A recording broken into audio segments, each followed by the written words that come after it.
আসসালামু আলাইকুম ভিউয়ার্স, আমি সুমাইয়া হাসান। আপনাদের সবাইকে স্বাগত জানাচ্ছি নতুন আরেকটি দিনের আরেকটি ব্লগ দেখার জন্য। আশা করছি যে যেখান থেকে আমার আজকের ভিডিওটি দেখছেন সবাই আল্লাহর রহমতে ভালো আছেন, সুস্থ আছেন। আমরাও আলহামদুলিল্লাহ আল্লাহর রহমতে বেশ ভালো আছি।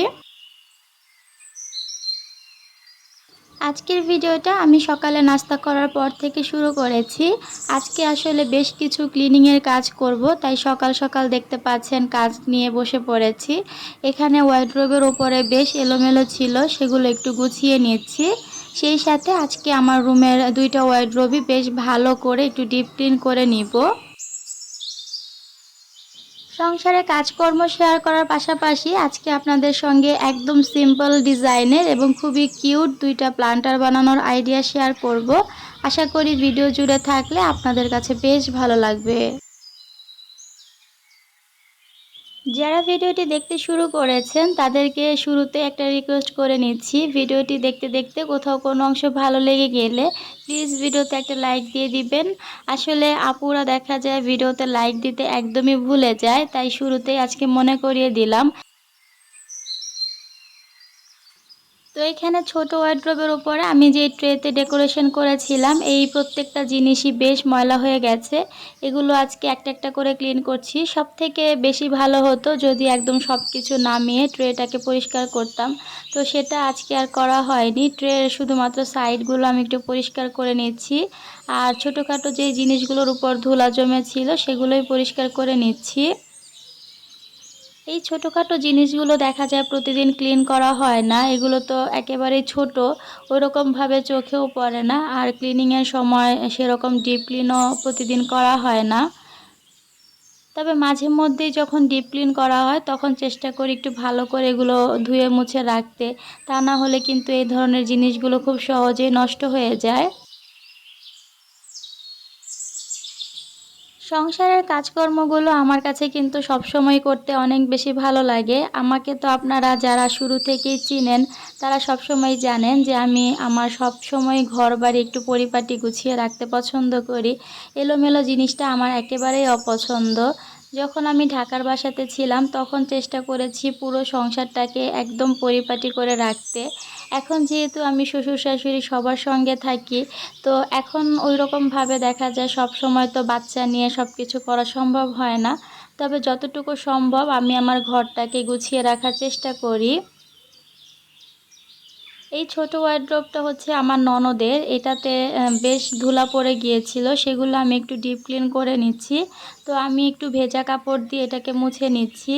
এটা যেহেতু পার্টেক্সের মতো আর উপরে দেখতে পাচ্ছেন খুব সুন্দর একটা বোর্ড দেয়া আছে, এটা হালকা ভেজা কাপড় দিয়ে ক্লিন করলেই কিন্তু একদম চকচকে হয়ে যায়।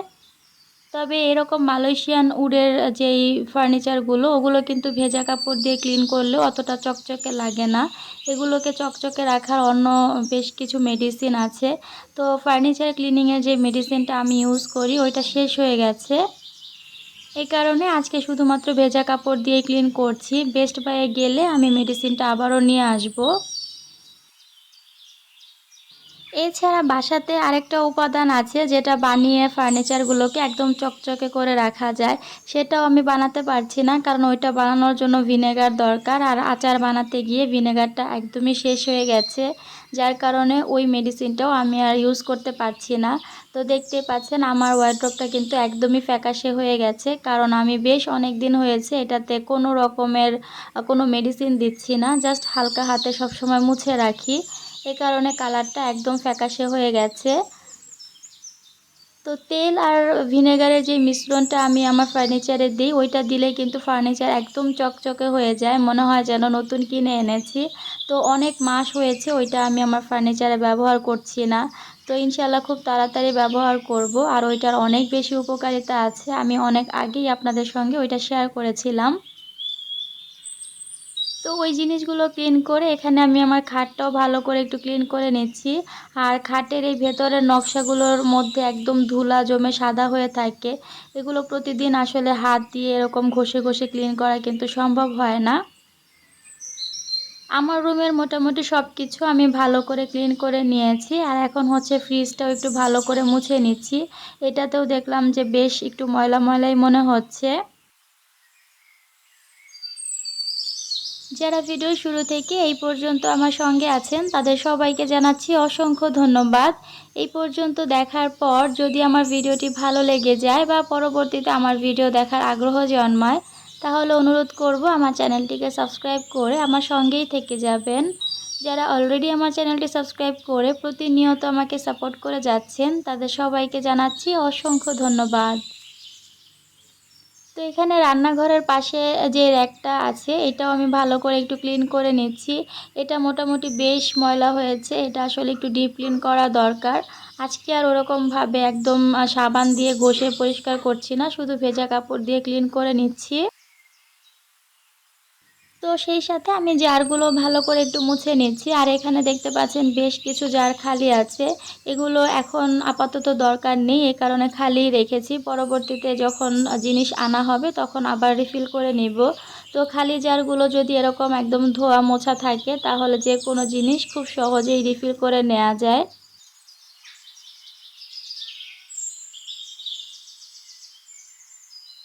তো আমার এই কিচেনের যে র্যাকটা দেখতে পাচ্ছেন এটা আসলে আমি দেয়ালে লাগাবো ভাবছি, কিন্তু কোনোভাবেই লাগানো হয়ে উঠছে না। এটা লাগাতে যেহেতু ড্রিল করতে হবে, তো ওইরকমভাবে এখন তো আর আপনাদের ভাইয়া বাংলাদেশে নেই যে আমি তাকে বলবো এটা ড্রিল করে দেওয়ার জন্য। আসলে বাসায় পুরুষ মানুষ না থাকলে অনেক কিছুই অনেক সময় আমরা করতে পারি না, কারণ আমরা মেয়েরা তো আর অনেক জায়গা চিনি না। যেমন এটা ড্রিল করানোর জন্য কোথায় যেতে হবে, কার কাছে যেতে হবে, সেই ব্যাপারগুলো আমার একদমই জানা নেই। তবে এটা যদি ঢাকায় হতো আমি খুব ইজিলি করে ফেলতে পারতাম। এই জায়গাতে যেহেতু আমার সেরকম পরিচিত লোকজন খুব কম, তাই আমি জানিও না যে কোথায় করতে হবে। তো যাই হোক, সব কাজকর্ম শেষ করে এখন আপনাদের সঙ্গে ডিআইওয়াইটা শেয়ার করছি। দেখতেই পাচ্ছেন এখানে আমি আজকে প্লান্টার বানানোর জন্য কিছুটা চাল নিয়ে নিয়েছি। সেই সাথে এখানে যে নুডলসের ছোট কাপগুলো থাকে সেই কাপ নিয়েছি। তো এই কাপের গায়ে আমি আঠা লাগিয়ে চালগুলো লাগিয়ে দিব। আপনারা ভিডিওতে দেখেই বুঝতে পারবেন আমি এটা কিভাবে বানাচ্ছি। আর এখানে আমি আজকে অন্য একটা আঠা ইউজ করছি। আপনারা তো জানেন সবসময় আমি ফেভিকলের আঠাটাই ব্যবহার করি, তবে এখানে ওই আঠাটা একদমই পাচ্ছিলাম না। তো এই আঠাটা বলল বেশ ভালো, এই কারণে এটাই এনেছি। তো ইউজ করে দেখলাম যে না, এটাও ভালোই আছে। আঠাটা দেওয়ার পর যখন চালগুলো উপর থেকে দেওয়া হয় তখন কিন্তু সুন্দর মতো লেগে যায়। এই যে দেখতে পাচ্ছেন আমি বেশ ভালো করে এটাকে লাগিয়ে নিয়েছি। আর উপর দিয়ে একটু ফেভিকলের আঠা পানিতে গুলে আমি ব্রাশ করে নিয়েছি, যেন জিনিসটা একদমই শক্তভাবে লেগে থাকে। এটা শুকাতে শুকাতে আমি দ্বিতীয় যে প্লান্টারটা বানাবো সেটা বানিয়ে নিচ্ছি। তার জন্য দেখতে পাচ্ছেন এখানে আমি কিছুটা কালারিং পাথর নিয়েছি আর নিয়েছি নুডলসের কাপ। এখন গ্লুগানের সাহায্যে জাস্ট এই কাপের গায়ে আমি পাথরগুলো লাগিয়ে দিয়েছি, আর উপরের অংশে দেখতে পাচ্ছেন একটা লেস দিয়ে দিয়েছি। এই প্লান্টার বানানোটা খুবই ইজি, জাস্ট আপনি পাথরটা লাগিয়ে দিলেই হয়ে যাবে। আর এটা একদম 5 মিনিটেই খুব সুন্দর কিউট একটা প্লান্টার আপনি বানিয়ে নিতে পারবেন। এই প্লান্টারটা বানাতে আমার সব থেকে কম সময় লেগেছে, দেখতেই পাচ্ছেন কত ঝটপট হয়ে গেছে। আর প্লান্টারটা এত বেশি সুন্দর লাগছিল, আমার কাছে ভীষণ রকমের ভালো লেগেছে। এখন আসি এই প্ল্যান্টার বানানোর কাজ করতে। এটা তো অলরেডি শুকিয়ে গেছে, এখন এটাকে আমি কালার করব। তো আমার কাছে মনে হচ্ছিল যে এটাতে হালকা একটা স্কাই কালার করলে বেশ ভালো লাগবে। এখানে আমি সাদা আর আকাশি কালারটাকে মিক্সড করে হালকা আকাশি কালার করে নিচ্ছি, কারণ লাইট কালারগুলো আমার কাছে বেশি ভালো লাগে এই ধরনের প্ল্যান্টারে দিলে। তো রিসেন্টলি আমি আমার বেলকনিটাকে একটু সুন্দর করে অর্গানাইজ করব, এই কারণেই এই প্লান্টারগুলোকে বানিয়ে নিচ্ছি। ছোট ছোট বেশ কিছু প্লান্টার আমার দরকার ছিল, তো এজন্য এটা বানাচ্ছি। আর এই ভিডিওটা আসলে আমার আগে আপলোড করার কথা ছিল, তবে এর আগে আমি এর পরের ভিডিওগুলো আগে আপলোড করে ফেলেছি। যেহেতু বেশ কিছু ভিডিও আমার জমানো আছে, এই কারণে একটু এলোমেলো হয়ে গেছে। তো এখানে পুরোটাকে আমি সুন্দর করে কালার করে নিচ্ছি ব্রাশের সাহায্যে। আর কালার করার পর দেখতেই পাচ্ছেন বেশ সুন্দর লাগছে। এই কালারটা আমার ভীষণ রকমের ভালো লাগে। একদমই ডার্ক যেই আকাশি কালার ওইটা ভালো লাগে না, তবে ওইটার সাথে সাদা যখন আপনারা মিক্সড করবেন তখন দেখবেন খুব সুন্দর লাইট কালারের একটা আকাশি কালার হয়। এইটা আসলে দেখতে বেশ ভালো লাগে। তো আমার দুইটা প্লান্টারই রেডি। আর এগুলো যেহেতু কাপ নুডলসের কাপ দিয়ে আমি বানিয়েছি, এত বেশি কিউট হয়েছে, সাইজটাও কিন্তু একদমই পারফেক্ট ছিল, মানে খুবই সুন্দর লাগছিল দেখতে। তো প্লান্টারগুলো বানিয়ে আমি এটাতে গাছ লাগাতে চলে এসেছি। দেখতেই পাচ্ছেন এখানে আমি বেশ কিছু গাছ লাগাবো। কিছুদিন আগে এই পাত্রটাতে আমি মানি প্ল্যান্ট লাগিয়েছিলাম, তবে কেন জানি না মানি প্ল্যান্টগুলো মরে গেছে, একটাও হয়নি। এই কারণে এখন এখান থেকে একটা স্ন্যাক প্ল্যান্টের চারা লাগিয়ে দিচ্ছি। এটাতে দুইটা গাছ ছিল, একটা তুলে নিলাম আর একটা এখানেই থাকবে। গাছের মধ্যে স্ন্যাক প্ল্যান্ট গাছটা কিন্তু আমার বেশ পছন্দ। আর এটা শুধুমাত্র দেখতে যে সুন্দর তা না, এটার বেশ উপকারিতা আছে। ঘরে রাখলে তো অনেক বেশি বেনিফিট পাওয়া যায়। এটার উপকারিতা নিয়ে আমার চ্যানেলে অলরেডি বেশ কিছু ভিডিও আছে, এই কারণে আজকে আর এটা নিয়ে বকবক করছি না। এই টবটাতে স্ন্যাক প্ল্যান্টটা লাগালাম কারণ স্ন্যাক প্ল্যান্টের যেহেতু বেশ কিছু চারা হয়, তো এটা একটু বড় সাইজের আছে, যখন চারা হবে তখন আর সমস্যা হবে না, তাই এটাতেই আমি এই গাছটা লাগিয়ে নিলাম। আর এখন হচ্ছে নতুন যেই প্লান্টার আমি বানিয়েছি সেগুলোতে গাছ লাগাবো। তবে এইটাতে আপাতত আমি গাছ লাগাচ্ছি না, মানি প্ল্যান্টগুলো এভাবে পানিতে ভিজিয়ে রেখেছি। এটা শেকড় হলে তারপর আমি মাটিতে লাগাবো। এই কারণে এটাকে আর এখনই ডিরেক্ট মাটিতে না দিয়ে এরকম একটা বোতলে করে রেখেছি। মানি প্ল্যান্ট গাছটা আমার অনেক অনেক বেশি পছন্দ। এটা আসলে যতই আমি লাগাই না কেন মনে হয় আরও লাগাই। কেননা ঘর ডেকোরেশনের ক্ষেত্রে দেখবেন মানি প্ল্যান্টটা অনেক বেশি ভালো লাগে। এই কারণে এটা আমার পছন্দের তালিকায় একদম 1 নম্বরে বলা যায়। এরপর যে প্ল্যান্টারটা আমি বানিয়েছিলাম সেটাতে আমি এখানে জেড প্ল্যান্ট লাগিয়ে নিয়েছি। বেশ কিছুটা জেড প্ল্যান্টের ডাল আমি কেটে নিয়েছি আর সবগুলো এখন সুন্দর করে লাগিয়ে দিচ্ছি। এটা একটু সৌন্দর্য বাড়ানোর জন্য আমি চারপাশে কিছুটা পাথর দিয়ে দিব। আমার কাছে আসলে পাথর শেষ হয়ে গেছে, গতকাল যেহেতু পাথর দিয়ে আমি প্ল্যান্টার তৈরি করেছি, তাই মোটামুটি সব পাথরই শেষ। এখন অল্প কিছু পাথর বাকি আছে, সেখান থেকে আমি কিছুটা পাথর এখানে দিয়ে দিচ্ছি। জেড প্ল্যান্ট গাছটাও কিন্তু বেশ সুন্দর দেখতে, আর এটা গ্রো করাও খুব ইজি, ডাল কেটে কেটেই কিন্তু গ্রো করা যায়। তো আমি বেশ কয়েক জায়গাতেই জেড প্ল্যান্টটা লাগিয়েছি। আমার জেড প্ল্যান্টটা, মাদার জেড প্ল্যান্টটা অনেক সুন্দর গ্রো করেছিল, তবে ইদানিং দেখলাম গাছটা কেমন জানি একটু নষ্ট হয়ে যাচ্ছে। সম্ভবত মাটিটার সার পাচ্ছে না, এই কারণে নষ্ট হয়ে যাচ্ছে। এখন তো সেরকম গাছের যত্ন করতে পারি না, এই কারণে দেখা যায় গাছগুলো সবই নষ্ট হয়ে যায়। তো স্ন্যাক প্ল্যান্টের চারপাশেও আমি কিছুটা পাথর দিচ্ছি, তবে গোড়ার অংশে দিচ্ছি না, ওই জায়গা থেকে যেহেতু ওদের বেবি হয়, এ কারণে শুধু সাইড দিয়ে আমি হালকা কিছু পাথর দিচ্ছি। গাছ লাগাতে তো আমার বরাবরই ভীষণ রকমের ভালো লাগে, তবে এই গাছ লাগানোর পরে এগুলোর যত্ন করাটা কিন্তু অনেক বেশি কষ্ট। আসলে ওদেরকে লাগিয়ে যদি ঠিকঠাক যত্ন না করা হয় সেটা কিন্তু আরও বেশি কষ্টকর। কারণ নিজের অযত্ন অবহেলার কারণে যদি কোনো গাছ মারা যায় তখন কিন্তু নিজেকে অনেক বেশি অপরাধী মনে হয়।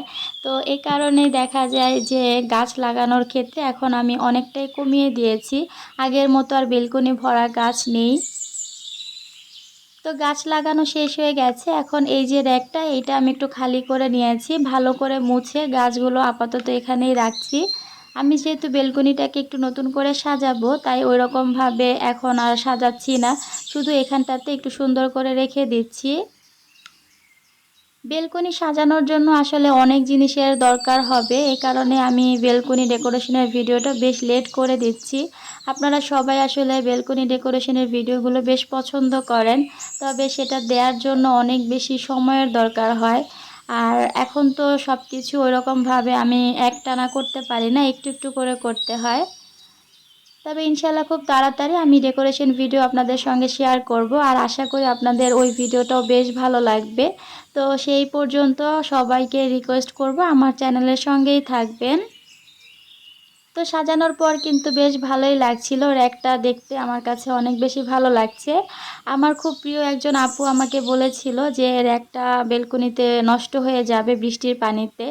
আসলে আপু, আমাদের বাসায় আপাতত একদমই জায়গা নেই, যার কারণে ওইটাকে বেলকনিতে রেখেছি। তবে বাসায় যখন জায়গা হবে ওটাকে ইনশাল্লাহ ঘরে নিয়ে আসব। তবে যেহেতু ওইটা কর্নারে, বৃষ্টির পানি ওরকম পড়ে না, তাই নষ্ট হওয়ার কোনো ভয় নেই।